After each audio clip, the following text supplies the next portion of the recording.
everyone, and welcome back to another Crafty with Kay video. If you guys are new here, my name is Karen, and if you guys are not new here, thank you guys so much for tuning back in. As you guys can see behind me is the new HTVRONT Automatic Heat Press number 2. If you guys have been following along with my channel for a while, you guys know I do have a couple heat press reviews. The first review we had done was Fancier Studios heat press, although that one is not HTVRONT. We have HTVRONT's first automatic heat press, their manual press, and then we have HTVRONT's hat heat press. I'm really excited to unbox this one and see what it's all about. Well, instead of yapping away, we are going to get to unboxing. You are probably gonna need some help bringing this into wherever you are crafting because it is very heavy.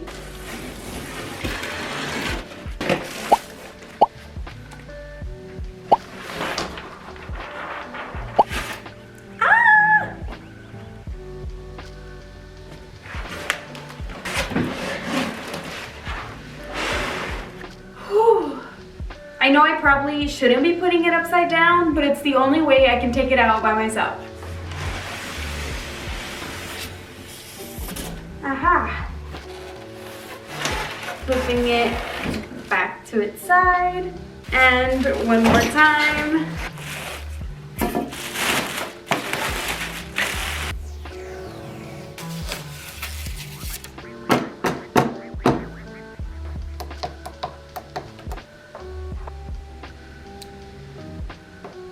Now that our heat press has been unboxed, we're gonna go ahead and refer to our user manual to set her up. As you guys can see right here, this is our LED screen. Here you will be able to adjust your pressure, timer, and pressure settings. If you pick it up from right here, you will see that the screen is adjustable, so you can either pop it up to see better or keep it as is. Right under our LED screen is our buttons, and it actually has a little sticker here and in the manual to let us know what they do. Just a quick overview, here we have our power button, our timer button, pressure, temp, mode, custom, increase, decrease, auto, and our start button. Then we have our heat plate here. Under we have our ironing board and then our base. I did notice that we no longer have a handle here like the first HTVRONT automatic press, but instead we will be pulling from here. Now that we know where everything is, we're gonna go ahead and plug her in. And now we will power her on. Now that it is turned on, we are going to adjust our settings. To change our temperature, we are going to click here and then adjust with our plus and minus sign. Today's project requires us to change our temperature to 350, so that we are going to do. Our machine is now preheating to that temperature. Our timer is currently set at 20 seconds, and I'm just gonna go ahead and change it to 15.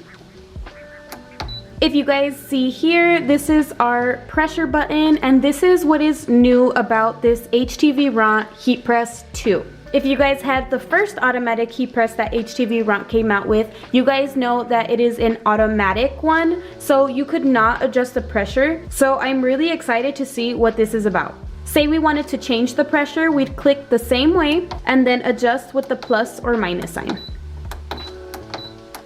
Moving on to our mode button, they have actually installed 4 preset modes. So if we go ahead and click it once, we will get number 1, and that is for vinyl. If we go on to number 2, it shows us the settings for glitter heat transfer vinyl, holographic heat transfer vinyl, and DTF transfer film. Number 3 is for printable heat transfer vinyl, and then number 4 is for sublimation paper.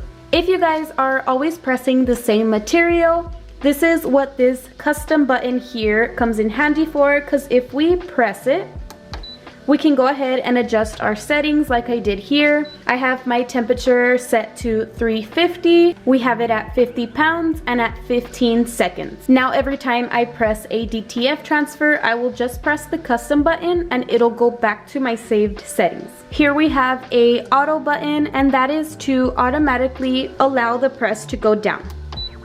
Now that we've covered most of our buttons, we're gonna go ahead and let that reach its temperature so we can do a press test. She is all heat up and ready to go, but before we go ahead and put our shirt in, I'm just gonna show you guys our ironing board An upgrade on automatic heat press 2 is that we have a lot of space here to be able to lay our shirt. Unlike the other one, it was kind of limited like this. I'm glad that it gives you a caution sign here, but yes, you always want to avoid touching the top plate just because it gets very, very hot. And now we will pull this out, place our design here. We will push back in, press our start button, and you will see our plate to start going down. Once that timer finishes, we should see it go up by itself. And now we can pull this out. I know with the last press, I did have some issues with this design because it looked like it wasn't adding enough pressure to these small words. But let's do the test and rip this off. Everything looks pretty good, but it looks like one of our letters did not make it. Maybe it wasn't enough pressure, so we are going to take this shirt off and change our pressure settings and try again. To change our pressure settings, we will click right here and we will change it to, I would say 110, just to try it out. Opening this up, placing our second test shirt. Hopefully this one will do the trick.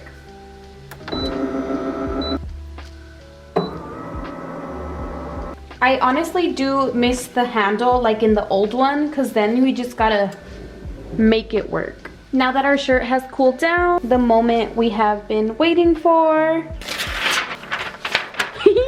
Yay! And we have a clean transfer. Nothing is lifted, everything is in tip-top shape. So now we're gonna cover it with the Teflon they had given us, push it back in once more, and do a final test.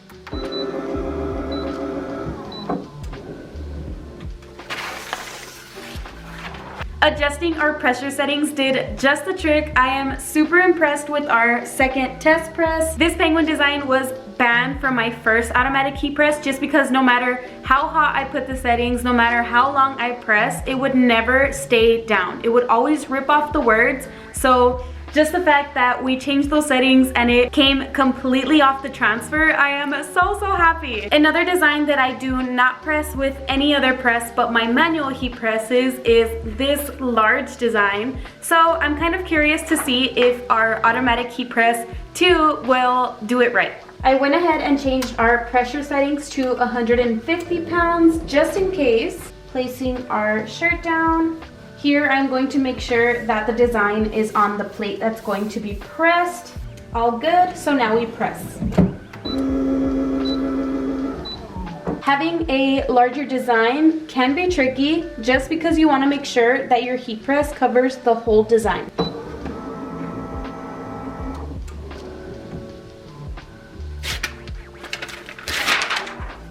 Wow, and that came off like butter. Just to make sure everything is pressed down right, we're gonna do one more press. Ah! Oh, that is so freaking cool. And yet again, another perfect press. I am just so happy because the first one could never. I press anywhere from 50 to 300 shirts a month, so heat presses are such an important part of obviously pressing shirts. So the fact that we have perfect presses from this automatic heat press is just chef's kiss. I might have a new favorite press. I don't know, considering I have 2 Fancier Studio heat presses because I absolutely love those heat presses. I don't know, I might have to get a second one of these. We only had time today to do a couple press tests on some tees, but hopefully next time I can make a video doing some sublimation items, maybe some different transfers. You guys let me know what you guys want to see, what you guys want tested, and I will do it for you. I definitely want to give myself some time to work with the press and give you guys my honest opinion. So for now, thank you guys so much for watching, and I will see you guys on our next video. Bye!